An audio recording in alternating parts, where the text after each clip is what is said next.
Ya, kembali dilansir pemirsa dengan topik bahaya lingkungan bayangi Jakarta. Pemirsa, 3 kota di Indonesia masuk dalam 10 kota paling beresiko hadapi bahaya lingkungan.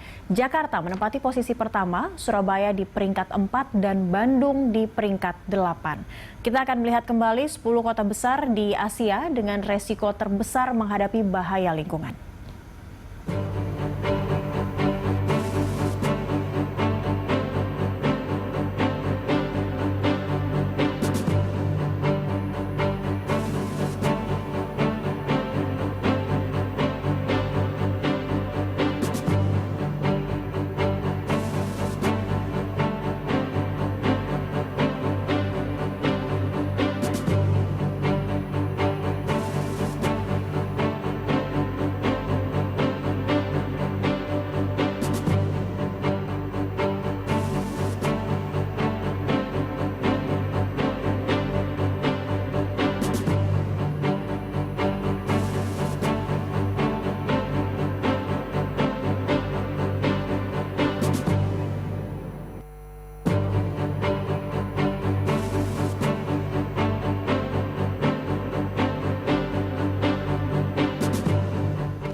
Ya, itu tadi kita perlihatkan data dari kota-kota yang memang memiliki bahaya lingkungan tertinggi atau terbesar. Indonesia sendiri ada 3 kota besar, Jakarta, Bandung, dan Surabaya. Sebelum ke Mas Wahyu, saya kembali ke Pak Fahri dulu. Pak Fahri, kalau melihat kondisi kategori bahayanya begitu, yang bisa langsung indikator ini terasa lah begitu, atau terlihat jelas di lingkungan kita, dari Jakarta, Bandung, dan juga Surabaya, ini punya karakteristik yang masing-masing ada perbedaan tidak? Apa yang harus dikenali atau diwaspadai begitu oleh masyarakat di 3 kota besar itu tadi? Yang perlu kita waspadai adalah dalam konteks keselamatan lingkungan adalah bencana hidrometeorologi ya. Bencana hidrometeorologi itu adalah ada 2, yang kering dan yang basah gitu ya. Oh, begitu. Kalau yang basah ya banjir bandang, longsor ya, puting beliung, angin kencang ya. Nah, kemudian yang kering ya kekeringan, kebakaran hutan lahan. Itu yang perlu kita waspadai. Pola apa yang terjadi selama ini memang kecenderungan jumlah eventnya itu bertambah gitu ya, event kejadian bencana hidrometeorologinya. Dan kita mungkin tidak hanya bicara 3 kota tersebut, tapi secara umum di Indonesia memang banyak kejadian-kejadian bencana hidrometeorologi. Nah, khusus untuk 3 kota tersebut, ya tentu faktor seperti tadi Mas Wahyu tadi sampaikan, daya dukung lingkungan itu juga penting gitu ya, harus menjadi concern. Sebab kalau kita hanya bicara curah hujan, ya curah hujan itu bukan satu-satunya faktor penyebab terjadinya bencana hidrometeorologi gitu ya. Nah, sebab kalau dilihat dari jumlah air yang turunnya dalam setahun itu tidak yang tadi saya sampaikan sangat dinamis gitu loh. Ada yang naik tahun-tahun yang memang lebih tinggi dari rata-ratanya, tapi ada juga yang lebih rendah. Namun yang perlu diwaspadai adalah ketika dilihat dalam skala harian. Nah, dalam skala harian itu memang banyak ada kecenderungan penambahan hari-hari yang hujannya ekstrim. Jadi bencana hidrometeorologi yang perlu menjadi concern kita. Baik, dan tapi dari BMKG sendiri, dari setiap wilayah atau setiap daerah ini gencar juga menginformasikannya kepada masyarakat agar kalau masyarakatnya masih belum sadar juga akan dampak bahaya lingkungan, setidaknya mereka paham supaya ada mitigasi bencana yang bisa mereka lakukan begitu. Ini sudah seperti apa yang dilakukan oleh BMKG? Iya, BMKG sesuai dengan tugas pokok dan fungsinya adalah menyediakan dan menyebarluaskan informasi peringatan dini cuaca iklim ya ke bumi. Nah, kami baik BMKG baik di kantor pusat maupun di seluruh Indonesia, kita ada sekitar 180 kantor di seluruh Indonesia. Setiap hari kita senantiasa mendiseminasikan informasi cuaca, baik yang sifatnya berjadwal. Informasi cuaca yang berjadwal itu adalah perakiraan cuaca. Perakiraan cuaca Jakarta berlaku untuk besok ya, 22 Mei jam sekian sampai jam sekian, itu berjadwal, namanya perakiraan. Atau informasi yang tidak berjadwal. Tidak berjadwal itu kapanpun kami duga ada potensi peningkatan, baik itu hujan maupun angin kencang, langsung kami keluarkan. Itu yang disebut dengan peringatan dini. Nah, ini terus-menerus kami gencarkan.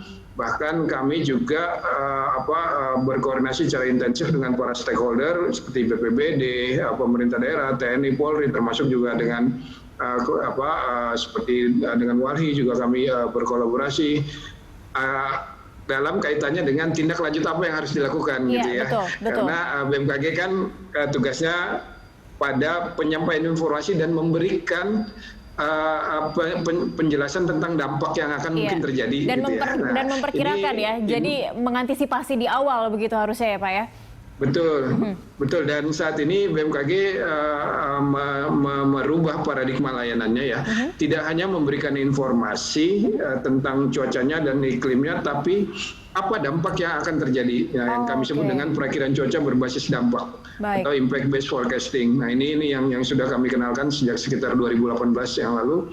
Ini kami terus sosialisasikan kepada masyarakat. Jadi masyarakat sudah tahu harus ngapain gitu. Baik Pak Fahri. Nah seharusnya ini sudah dengan mudah dimengerti oleh masyarakat ya Mas Wahyu ya. Jangan nggak usah nunggu Ferris Maplecroft untuk mengasih ranking Indonesia di peringkat 1. Seharusnya kita sudah lebih sadar. Tapi sejauh ini apa yang sebenarnya sudah konkret, yang sudah real dilakukan oleh mungkin KLHK sudah bergerak atau dari pemerintah kita sendiri, dari Dinas Lingkungan Hidup begitu, baik dari yang pusat ataupun daerah, seperti apa mitigasi atau langkah-langkah mereka jika menyadari bahaya lingkungan ini sudah semakin dekat di depan mata? Pertama, kalau melihat bagaimana pemerintah bekerja, kita sih selalu indikatornya bukan statement. Indikator kita satu pada proses kebijakannya, yang kedua di nomenklatur. Ada yang menarik sebenarnya dalam pembahasan undang-undang kebencanaan, rancangan perubahan. BNPB nggak masuk. Oh, BNPB tidak masuk, baik. Nah, tapi yang kritik umum kita secara besar begitulah dalam konteks rankingan ini. Seringkali lembaga-lembaga negara seperti BMKG, LIPI, macam-macam itu jadi pertimbangan, tapi kemudian dia tidak jadi eksekutor. Kenapa kami bilang itu? BMKG itu datanya kayak sekali, jangankan jangankan bicara hidrometeorologi begitu. Ketersediaan air untuk tanaman aja BMKG punya datanya? Punya berkala. Spesifik. Nah kebetulan salah satu yang langganan datanya kami. Kalau buletinnya BMKG sama data BMKG datang begitu, yang terkait air biasanya duluan kebetulan karena saya tanggung jawab isu air, ke meja saya dulu. Jadi tersedia. Tapi yang bikin kita gregetan, jadi kalau dalam diskursus masyarakat mulai paham. Tapi misalnya baik BMKG, BNPB punya peta bencana. Tapi kita bilang, ini artinya kalau ada lembaga riset pemerintah mengeluarkan ini pada wilayah beresiko, jangan diapa-apain dong, jadikan lindung. Tapi terus tiba-tiba besok keluar berubah izin. Berubah. Jadi akhirnya ya yang di meja studi, yang itu bikin gregetan. Nah, itu yang kemudian harusnya, kenapa kami bilang refleksi sekarang, kalau kemudian inilah bukan lagi bicara pada tindakan-tindakan individu di masyarakat, tapi bicara kolektif sebagai negara. Dalam hal ini yang bisa keluarkan aturan, merubah regulasi, tata ruang, RT RW ya pemerintah. Dalam catatan Maplecroft misalnya yang menarik, 2 kota punya kerentanan mirip sama-sama di pesisir. Bandung berada pada landscape yang lebih berbukit. Perubahan kondisi air, baik di permukaan atau di bawahnya, itu yang kemudian akan seringkali diikuti bencana hidrometeorologi. Kalau kita melihat data terakhirnya BNPB misalnya 2014-2020, angka tren geologi itu naik turun dan rentangnya bisa jauh sekali. Tapi hidrometeorologi kalaupun naik turun, itu kurvanya kalau ditarik garis lurus naik terus ke atas. Itu yang kita artinya ke depan punya resiko. Tadi disinggung juga soal seroja. Nah, dalam konteks kebijakan, kalau kita mengikuti panel ahlinya UNFCCC soal iklim, harusnya standar perubahan iklim kita sudah pakai 1, jangan lewat 1,5 derajat Celcius. Tapi kan di regulasi masih 2 derajat Celcius. Beda setengah derajat itu dampaknya misal akan sangat signifikan. Oke. Bencana hidrometeorologinya besar, yang banyak, yang kurvanya juga naik dari tahun ke tahun, itu angin puting beliung dan sejenisnya. Oke, baik Mas Wahyu. Kalau di PNBP dimasukkan kategori. Baik, kalau boleh saya simpulkan dulu sebelum kita akan masuk ke segmen terakhir nanti, artinya pihak-pihak atau institusi yang memang punya data yang konkret, yang paling update seperti BMKG salah satunya, ini jangan dikesampingkan di saat kita memang ingin sama-sama menangani bahaya lingkungan terhadap Indonesia begitu ya. Karena datanya sini sudah jelas, tinggal actionnya begitu ya. Sekedar diajak. Baik, baik. Tapi rekomendasinya juga direalisasikan begitu ya. Baik, kita akan membahas di segmen terakhir nanti. Kita tetap di Lancok pemirsa. Kami akan kembali usai jeda.